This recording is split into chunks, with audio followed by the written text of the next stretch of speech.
Hey guys, Claire here, and in today's video, we're going to talk about all things Harry and Meghan. Now, Suits is still going strong on Netflix and Peacock.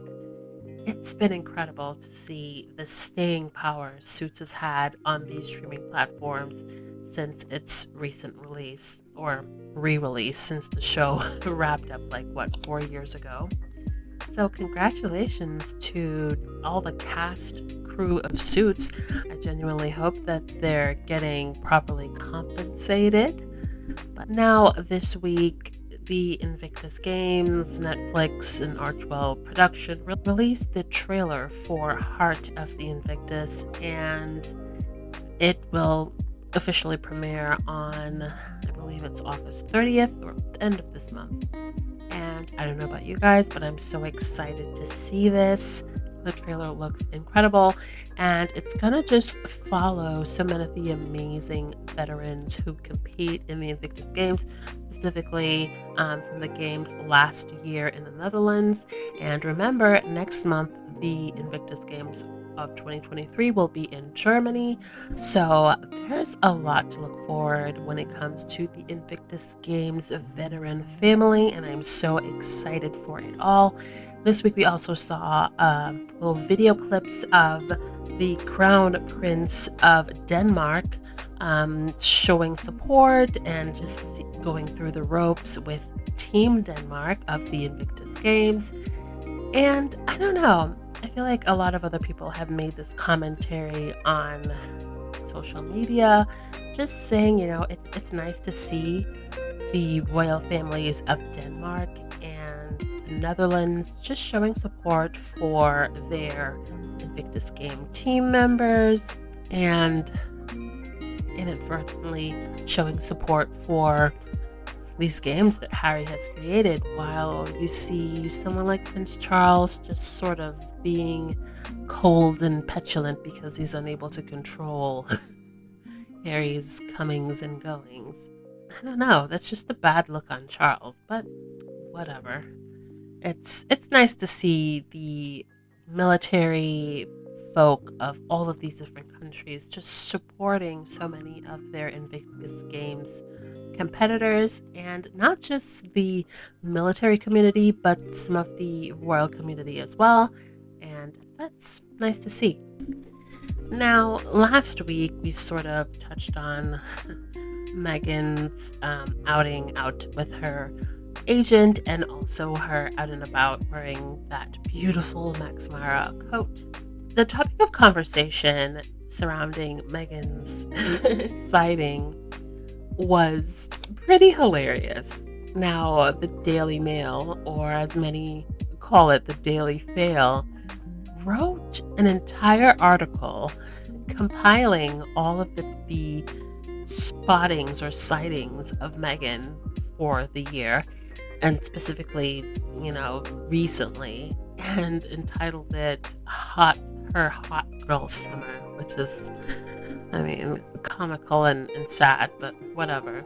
But also very obsessive. Why do you have articles creating a timeline for every time she's seen? Now, this is the same person that the Daily Mail and readers of the Daily Mail claim to hate and dislike. Why won't she go away? Well, she did. She moved to an entirely different continent. She's not there in that country. She doesn't talk to those people. She has no interactions with anyone in the palace. She's just moved on and is living her life quietly in Montecito. Yet, you're creating timelines of every time she's been spotted. You're writing articles, plural, about her on a daily basis, even when we don't see her. And also, I went to get a screen grab for one of my videos, and I noticed that to the top, the header of the Daily Mail homepage, you see King Charles, and then you see Meghan Markle and Prince Harry. Why do you have a tab that's dedicated to Meghan, and then you have a tab dedicated to Prince Harry? No tabs dedicated to your current Queen Camilla? That's odd. I mean, Camilla's been campaigning to get public affection since Diana, or, post Diana. She has befriended so many of these people in the tabloids, including being all nice and cozy with people of the Daily Mail, but you don't see a tab dedicated towards Camilla. And I don't see a tab dedicated towards William or to Kate. So you have two separate tabs dedicated to two non-working royals that you claim to hate. It's a sickness. It really is. And on top of that, you have idiots like Dan Wooten and that Ingrid chick, the one who was caught lying about the Oprah interview. Let's not forget about that. Obsessing over these little Newcom disc that was on Meghan's wrist and saying, she's promoted it and it's just the most deranged conspiracy theories, but that's what they do. And then you'll see articles, one of which was the owner of that company for the Newcom disc, talking about their sales skyrocketing once Meghan was seen with the product, and basically saying no, she's not an ambassador for the product. She's not being paid to endorse it. It's nice that she's been seen wearing it because it's been great for their business. But no, it's not some sort of sponsorship or ambassador situation like those in the British press were trying to push that narrative. And then to show off the little circlet on her wrist. I mean, it's just completely set up. But my big question is, even if she does have this thing on her wrist, why do you all care? Haven't you all been saying for months and months you want them to do their own thing, find their own way of making money, and stay away from the royal family? This is something that's clearly personal to her. It's a health and wellness thing, and she has it on her wrist. Even if, hypothetically, she was promoting this company, she has a Hermes scarf around her neck. Is she promoting that? She has a Max Mara coat. Is she promoting that? I think it was just an excuse for the media to look at this thing that not everybody knows what it is. So they focused on that. And now they're trying to pretend as if Meghan's doing this for some commercial thing. She hasn't even officially announced that she's going to relaunch the TIG. I hope that she does. And I hope that when she does, she doesn't get picked apart week on week on week by just being out and about running errands. And we all know how lucrative a picture of Meghan Markle is. Look at it. It's like front page everywhere. Everybody's talking about it. So why is it so hard to understand that paparazzi might actually be there waiting for her, because they know that it's a big payday whenever they get a picture of her coming out of the doctors or just going to the farmer's market? Well, that's a good point, Carol. We're all talking about biosignal processing. Yeah, well, she's proved her point. I mean, yesterday. So there is the point that however unpopular or popular or divisive she is a great marketing technique, and this is why brands would want to be associated with her. Well, indeed. And Ingrid Stewart, I mean, maybe Joanna is completely right on this. Actually, has Meghan not just proved over the past 24 hours she can literally turn an unknown brand into the most talked about product in the world? And so corporates that previously would have been a little bit worried about getting involved with the toxicity of the Sussexes might think again. Also, there are so many panel discussions and interviews and articles talking about the weather in Montecito because Meghan wore a coat in August. And I don't think I've ever seen so many people who don't live in the US, have never been to California or to Montecito, discussing why it's inappropriate for Meghan to wear a coat in August. And it's too hot and it's too this. But these are the same people who said absolutely nothing when certain royal children wear shorts in the middle of winter. So, but it was really interesting to see some people sort of like poking fun at the royal rota, and some of the royal trolls just losing their minds over the fact of Meghan wore that coat. It's deranged. I just cannot imagine living your life where you are scrutinized so heavily by the media that you are scrutinized for just doing the simplest freaking thing. We've got the press foaming at the mouth because Meghan Markle stepped out in a jacket and a sweater when it was the high of 70 degrees that day. But really, she stepped out Thursday morning, Montecito. It was actually 64 degrees. She's on the coast. It's notoriously cooler near the coastal areas. So 64 degrees, it might have felt more like 60. My ass is gonna be in a sweater and a jacket and pants at 60 degrees. You better believe it. My husband, shorts and a t-shirt. Yeah, no issue. He loves it. 50 degrees is perfect for him. But because it's Meghan Markle, no, we gotta lose our shit over what seems like unseasonable weather for Montecito, even though it tracks. Y'all are nuts.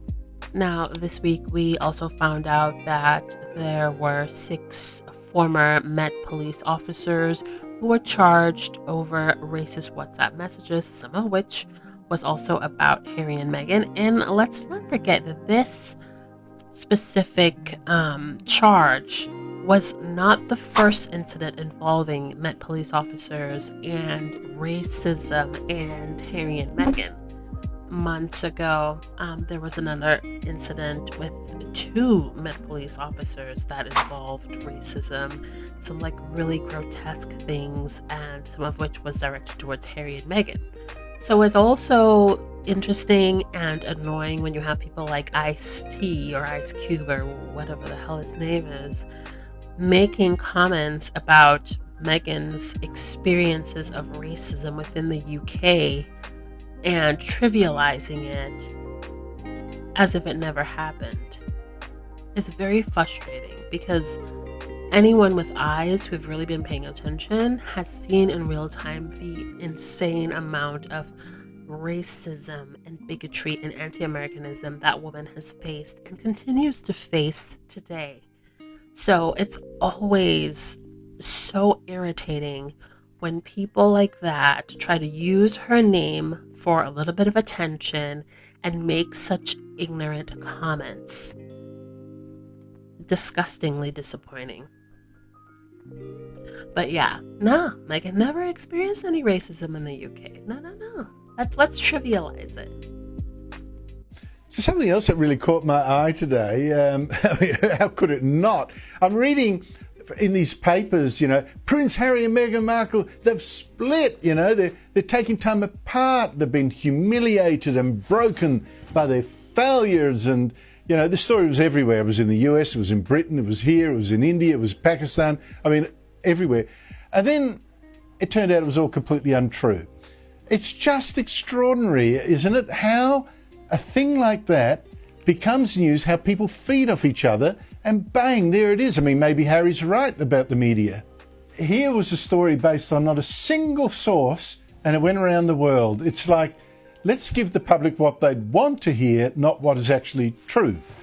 So the latest news regarding Harry and Meghan coming out of the UK is this. Metropolitan Police ex-officers charged over racist WhatsApp posts. So you might be wondering, what does this have to do with Harry and Meghan? Well, conveniently, a lot of the British media is omitting a very important and key part of this story. So it turns out that some of the racist messages reference Harry and Meghan.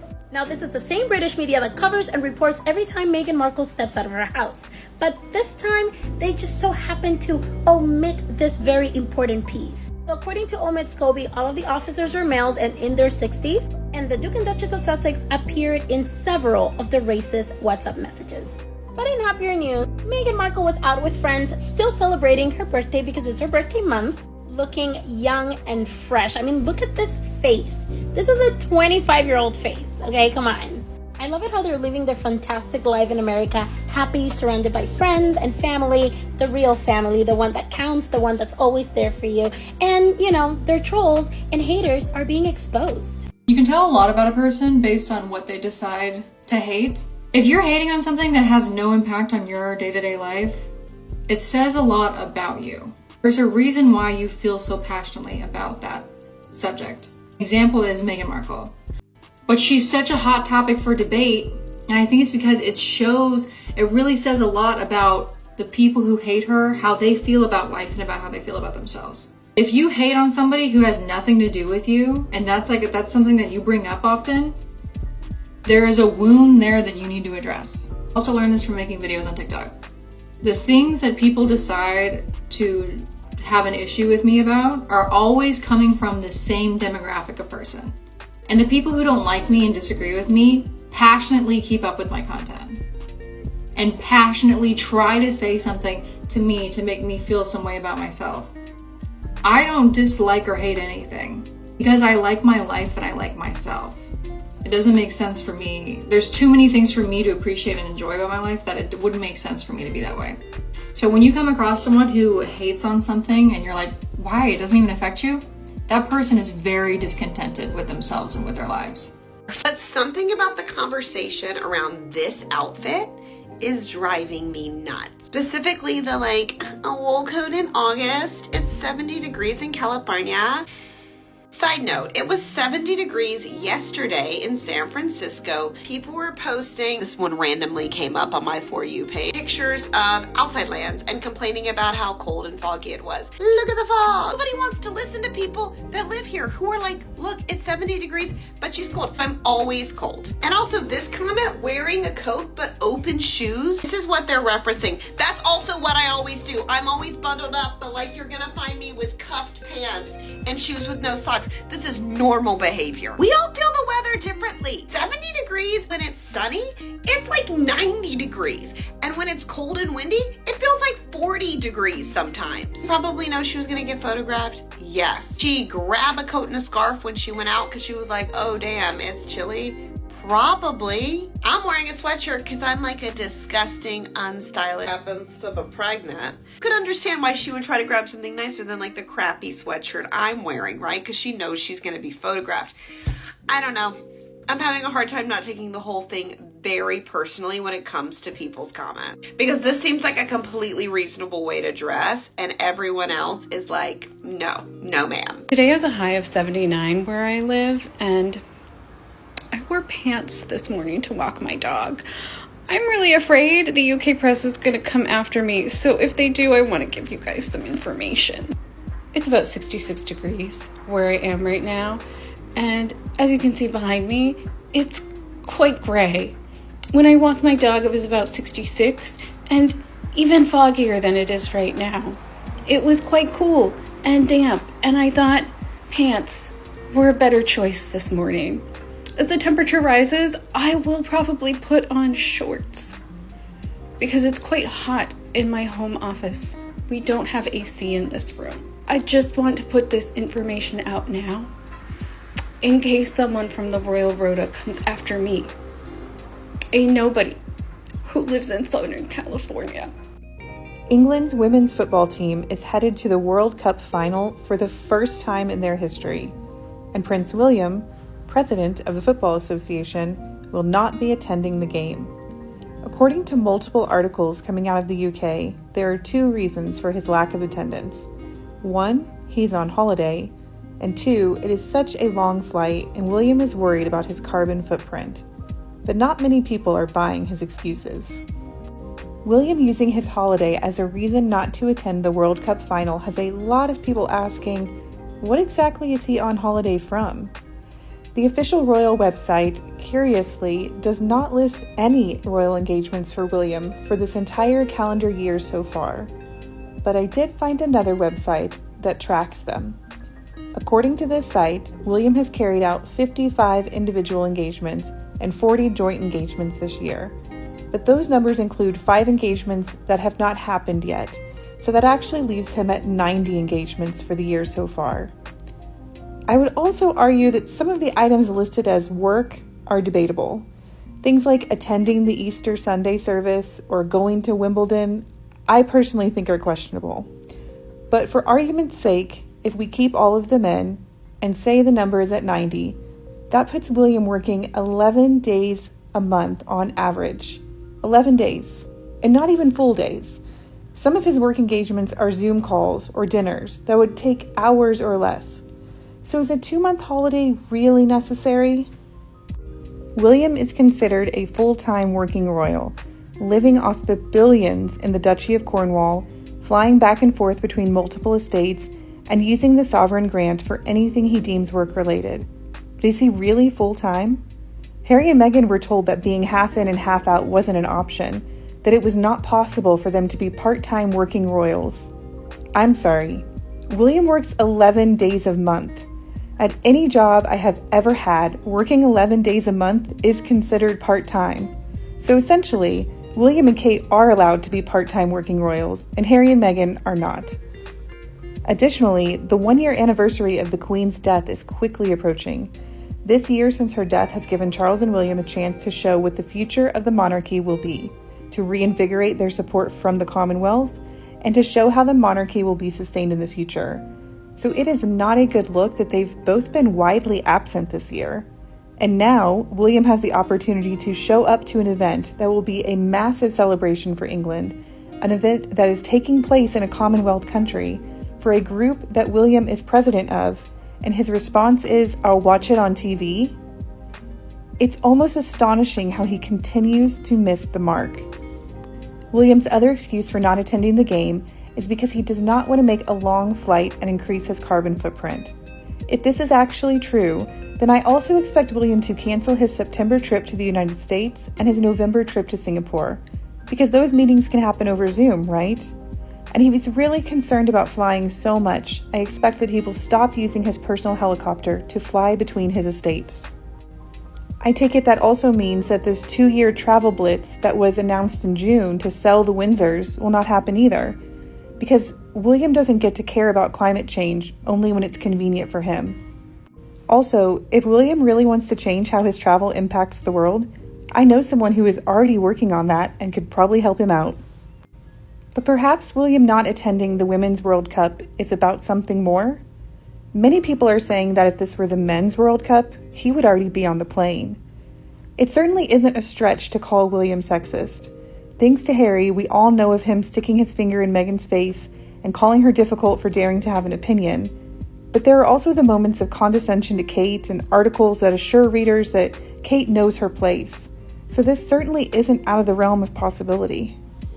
And the UK media would not be the same if they didn't somehow drag Harry into this, with The Sun claiming that Lioness fans are pleading with the Duke to attend the World Cup final amid their fury over Prince William's snub.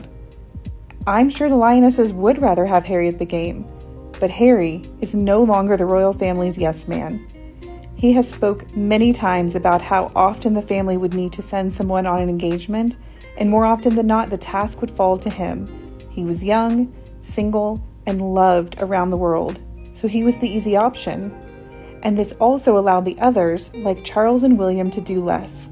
But that isn't an option anymore. And now that they can no longer hide behind Harry's popularity, it is becoming increasingly clear how little they actually do. Nope. No. Hell no. Need a name. Okay, the sugars get to get called the sugars. What the hell are we? No, don't bother watching that. Cynthia, let's talk. So, you want a name. From my understanding, the term sugars is derogatory, and you can look that up yourself, but I believe also you lot came up with that name for us, so that's on you. The other one I hear banded around is a Sussex Squad, so we're happy to sit with Sussex Squad. But for you, you want to be special. You're not going to be special because you're not. So I thought of some names for you. First one is attention seekers, because that's what you are. You are desperately seeking attention. The second one is clout chasers. You clout chase. Your content is constantly, you wake up and say, what can you rip apart from Meghan and Harry today? Mostly Meghan Markle, because you just hate her so much. Which leads me nicely, and nicely is not a word I would associate with you, is haters. You just generally hate.